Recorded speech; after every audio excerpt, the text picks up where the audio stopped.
Taylor Swift showed up at the iHeartMusicAwards full of Easter eggs. Did you catch them all? Because there were a lot. Let's dive in.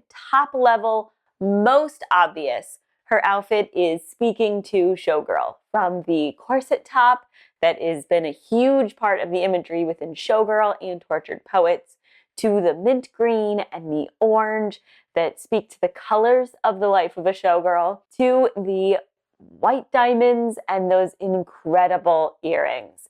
So those earrings, the ombre of the orange to the green, they were the perfect showgirl earrings. Flashy, incredible statement pieces with the colors. Both colors in one set of earrings in a way that looks incredible. I loved those earrings. But you know what they also are? They're earrings worthy of Elizabeth Taylor's jewelry box. You know, those earrings could have easily fit Elizabeth Taylor way back in the day. She loved a good piece of jewelry, and Taylor paired those incredible show-stopping earrings with white diamond jewelry. The white diamonds referenced in Elizabeth Taylor, the song. And she also attended with Travis for an album full of love songs about him. And of course, he did partially inspire Elizabeth Taylor, as she is essentially talking to Travis during the song. And of course, the very next Tuesday, Taylor surprise dropped the Elizabeth Taylor music video. But we also know this mastermind loves a layered Easter egg and a double Easter egg. And that outfit, while quintessentially showgirl, was also very much modern day debut. So that mint green that has been a color of Showgirl is also a color that we have seen connected to debut. Where have we seen it tied to debut? Well, in most of the merch for debut that has come out in recent months, as well as in some of the promotional photos and videos for the debut era. You can see that green in this dress from Teardrops on My Guitar.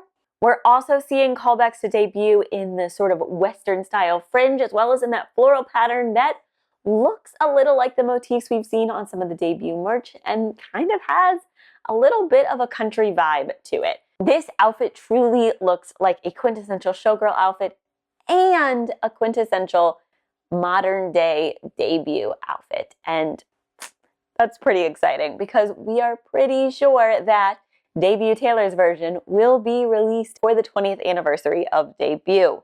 And she seems to be suggesting that, yes, as we bring the showgirl era towards an ending, which I think that'll be around the summer when we would hit the anniversary of Tim McGraw coming out as a single 20 years ago. And it really does fit to put this new modern debut era right next to Showgirl, because both of those are the albums where she has been the most carefree and happy and excited about the world and everything. Oh man, I got my record deal. As a teenager, the world's my oyster type of carefree. And then you have the, I found my person, I found the love of my life, my career is still on fire at an age that I wasn't sure it could be.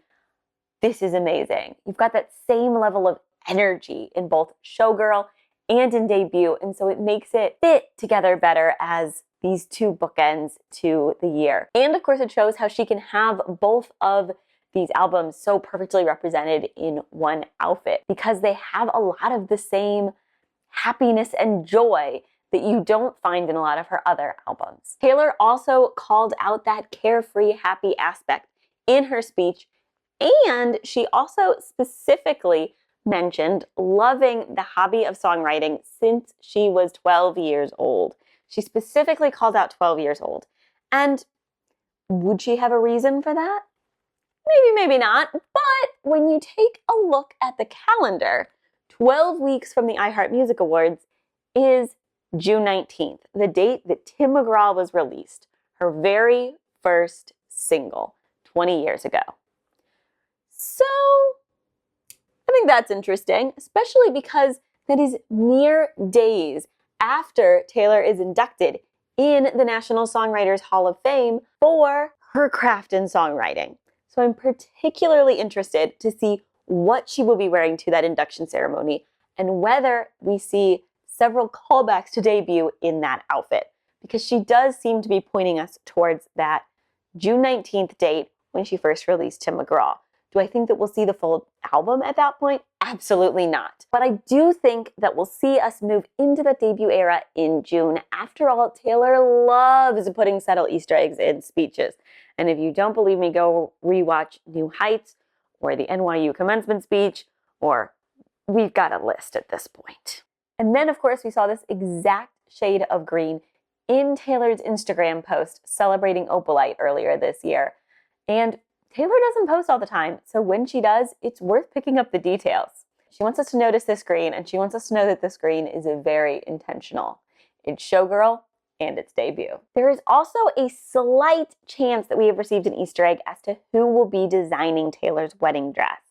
In their iHeartMusicAwards wrap-up celebrating that they got to be the designer that Taylor wore to the iHeartMusicAwards, Liederhoff mentioned that it was a particularly special ensemble because it was crafted from the same velvet that is seen on their drapes in their bridal boutique. Now, do I think that if they were really Taylor's wedding dress designer, they would be allowed to make that kind of a post?